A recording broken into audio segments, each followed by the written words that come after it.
In questa partita, amici di Mottoscacco, vedremo come a un certo punto Carlsen, disperato, scoppia quasi a piangere dopo aver fatto una mossa.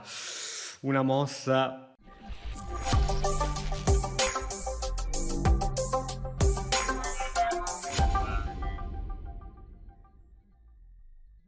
E buongiorno a tutti amici di Mattoscacco, benvenuti in questo nuovo video. Oggi vediamo una partita che in realtà è del 2022, giocata rapid, quindi non un torneo a tempo lungo, non in una blitz così veloce, ma a una modalità di tempo che non è niente mai. 15 minuti, c'era forse un piccolo incremento.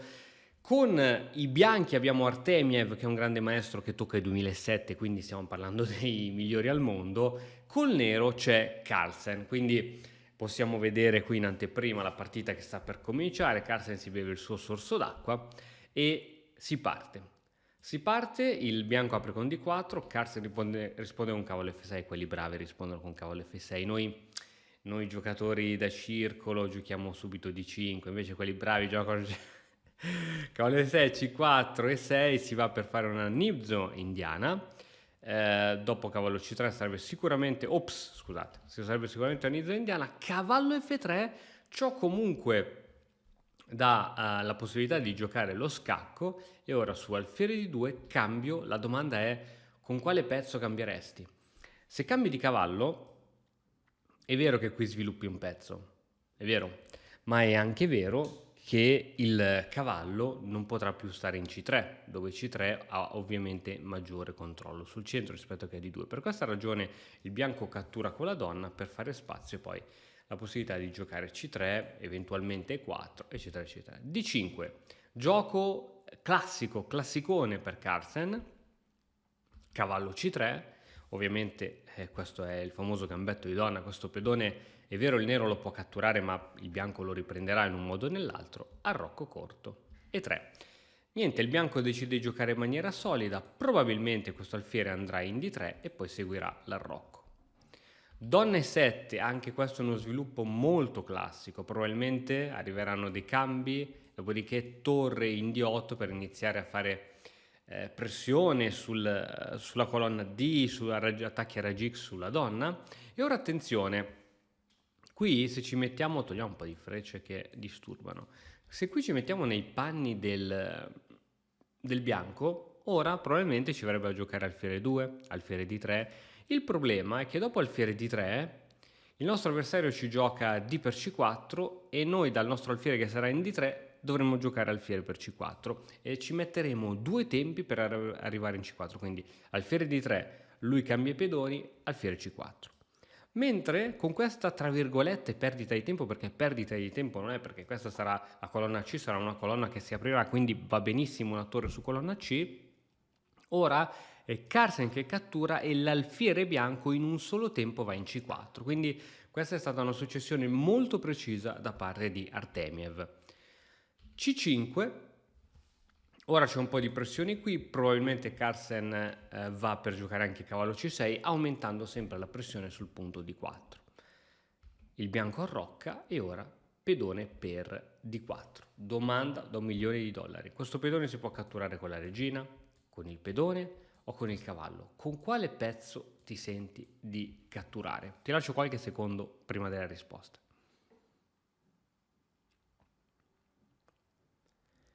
La risposta corretta è che tutte le volte in cui puoi catturare al centro con un pedone è meglio, perché i pedoni dal centro controllano meglio il centro della scacchiera, danno più spazio agli altri pezzi. Il problema di una cattura di pedone che non è stata giocata in partita, che comunque è la mossa migliore consigliata dal motore, è che crea un pedone isolato. Cioè questo pedone non può essere supportato da altri propri pedoni e quindi probabilmente il bianco, giocando contro il campione del mondo, ha deciso di giocare in maniera più prudente con cavallo per D4. Struttura assolutamente sana, non ci sono pedoni isolati, c'è da dire che la cattura di pedone era leggermente più forte. Ora Carlsen è un pochettino all'impasse, nel senso che deve capire che cosa fare con questo alfiere, perché questo alfiere al momento non ha diagonali buone dove uscire, soprattutto se poi arriva a cavallo C6 questo alfiere veramente non muove mai più. Quindi qual è la mossa da fare in questo momento? Alfiere D7, con due idee. La prima è che se ti gioco ora subito cavallo C6, cambio e ricambio con l'alfiere, un'altra possibilità magari, chi lo sa, sarà mettere subito l'alfiere in C6. Ora tocca al bianco, che anche qui deve decidere un pochettino cosa fare, e il bianco, sempre per giocare in maniera solida e sempre per giocare contro il campione del mondo, gioca alfiere 2. La spiegazione di questa mossa è che questo alfiere è sospeso, questo alfiere lo ritiriamo in E2, ma non tanto per ritirarlo, ma per riposizionarlo su F3, dove avrà sicuramente una buona diagonale e un grande controllo sul centro della scacchiera. Arriva ora cavallo C6 e ora si può scegliere di cambiare i cavalli oppure semplicemente alfiere F3, essere coerenti con i propri piani e con le proprie scelte. Cattura di cavallo e ora, se non ha voluto catturare prima col pedone, non catturerà nemmeno adesso. Torre in F va in D8, arriva il famoso attacco a raggi X sulla donna. Il mio consiglio più spassionato è che quando vi arriva un attacco a raggi X fate finta che sia un attacco vero e proprio, cioè spostate quel pezzo a prescindere, perché nella maggior parte dei casi succedono sempre cose brutte. E infatti arriva donna C4 però dà la possibilità a Carlsen di mettere in gioco anche l'altra torre e attaccare la donna, ma questo faceva parte dei piani del bianco che permette ora di rintanare la donna in E2. La donna è impossibile da attaccare in E2 e dà uno sguardo anche al punto debole in B2. Alfiere C6 la partita qui è essenzialmente pari, la struttura pedonale è totalmente simmetrica, i pezzi sono gli stessi, cavallo alfiere contro cavallo alfiere, quindi questa è una partita totalmente pari. Torre Fd1, qui Artemiev propone un cambio dei pezzi per alleggerire la posizione e arriva ora alfiere per F3, donna per F3 e ora donna, dato che la donna da F3 minacciava B7, arriva donna B4, dove si tiene il proprio pedone ma si minaccia anche quello avversario. Artemiev gioca donna E2 per andare in difesa e dare uno sguardo a questo pedone. Ovviamente ora in caso di qui Carlsen gioca G6, in caso di cattura non si cattura di donna, altrimenti si perde il pedone, a parte che sì, ma si catturerebbe di torre ovviamente, quindi nessun problema. Arrivati a questo punto, come ti dicevo, Carlsen gioca G6, crea una via di fuga per il proprio re. Carlsen è molto bravo, è bravo in tutto, ma nei finali e nel far poi innervosire il proprio avversario, perché una delle cose più difficili a scacchi è che cosa posso fare ora per muovere senza indebolire la mia posizione. E ora giustamente il bianco anche lui copia Carlsen, dice se Carlsen si è creato una via di fuga per il re, anch'io creo una via di fuga per il mio re. Re G7, viene consolidata la posizione e ora una mossa che non fa nulla, che serve semplicemente a passare la palla all'avversario. Cambio e ora grazie a questa torre il punto B2 non cade. Donna C5, attenzione a questo attacco a raggi X, arriva torre C1. Forse era meglio torre D2? Probabilmente sì, perché ti togli da ogni possibilità di giochini. Per esempio torre C1 in partita viene giocata donna E5, ma B5 era pericolosa? Quell'idea di togliere il cavallo e poi di catturare qui? In realtà no, perché per esempio A4, B4, il cavallo che può andare in A2 o in E2 difende la torre e seguono cambi, quindi non c'è alcun tipo di vantaggio per il nero. Per questa ragione, su questa mossa, Carlsen gioca donna in E5 e qui si gioca qualcosa, donna B3 per attaccare il punto in B7, B6 difendendo tale punto, torre di 1, la torre viene messa su una colonna più attiva. La posizione è veramente pari. Adesso Carlsen gioca una mossa che sembra naturale, ma che ha un problema, che è cavallo in E4. Metti in pausa il video se vuoi, stoppati e cerca di capire perché questa mossa è sbagliata.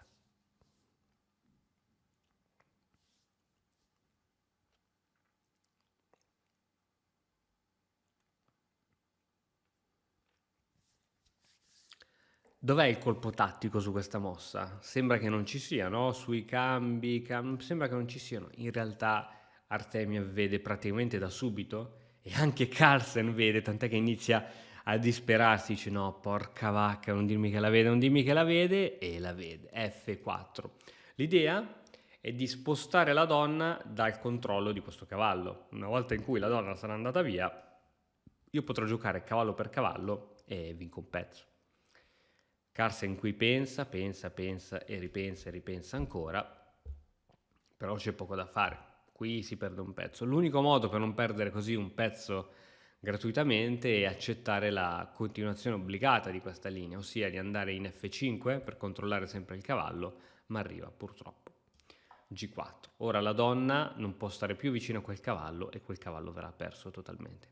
Carlsen riesce ovviamente a trovare la continuazione meno peggio, che è sacrificio di qualità su C3, catturo la regina e a termine dei cambi ci ritroviamo in un finale di questo tipo. Ora è vero che la struttura pedonale del nero è leggermente migliore, ma è anche vero che la torre in spazi così aperti è molto più forte del cavallo. Carlsen qui è disperato, la disperazione fatta persona, gioca perché deve giocare sperando in una patta miracolosa, ma in cuor suo anche lui stesso sa che non ci sono possibilità in questa posizione. La torre è troppo attiva, addirittura ora va in settima traversa attaccando questo pedone e sappiamo che probabilmente uno di questi due pedoni cadrà, anche perché il cavallo è troppo lontano per dare una mano ora a questi pedoni. Arriva a 6 e arriva subito per Artemiev, torre in A7. Da notare che Carlsen aveva un sacco di minuti, Artemiev aveva un minuto e qualcosa, e quindi questo fa ancora più disperare Carlsen, che diceva pensa a te questo che fortuna, questo è lento, eppure ora vince la partita. Mi sa di sì. Ora Carlsen gioca a cavallo D6, non andava bene una mossa di questo tipo, poiché avrebbe semplicemente prorogato le sofferenze. Dopo questa mossa attacchi entrambi i pedoni, spingi l'uno, cade l'altro e non c'è modo di difendere il pedone B6. Per questa ragione Carlsen gioca cavallo in D6 e ora torre cattura, il cavallo va alla difesa di questo pedone, ma il cavallo è troppo vulnerabile, torre in A8, cavallo in E7 e ora arriva la mossa decisiva. Qui c'è un'altra mossa decisiva e su questa mossa Carlsen dà la mano al suo avversario ed abbandona. Qual è la mossa più precisa da giocare in questo momento? Ti do una decina di secondi.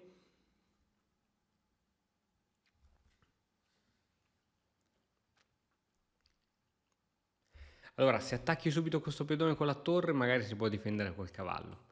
Se attacchi subito il cavallo si può spostare. La mossa molto precisa è torre in D8. La torre in D8 controlla il cavallo, che può andare solo nella casa che ho evidenziata di giallo.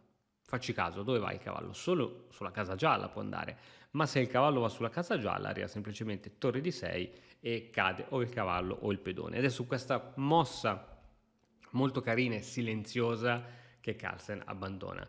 Supponiamo una mossa come, non so, appunto, sì, no, non ci sono altre possibilità. Niente, qui abbandono.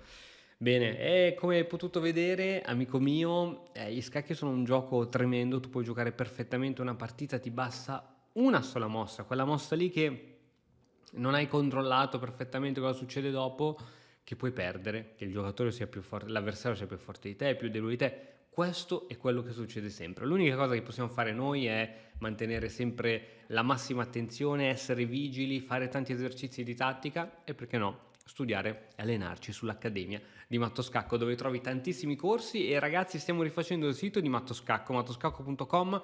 Non appena sarà online ve lo farò sapere, perché troverete tante, ma tantissime sorprese. Io ti ringrazio per aver visto tutto il video, noi ci vediamo prestissimo e alla prossima, ciao!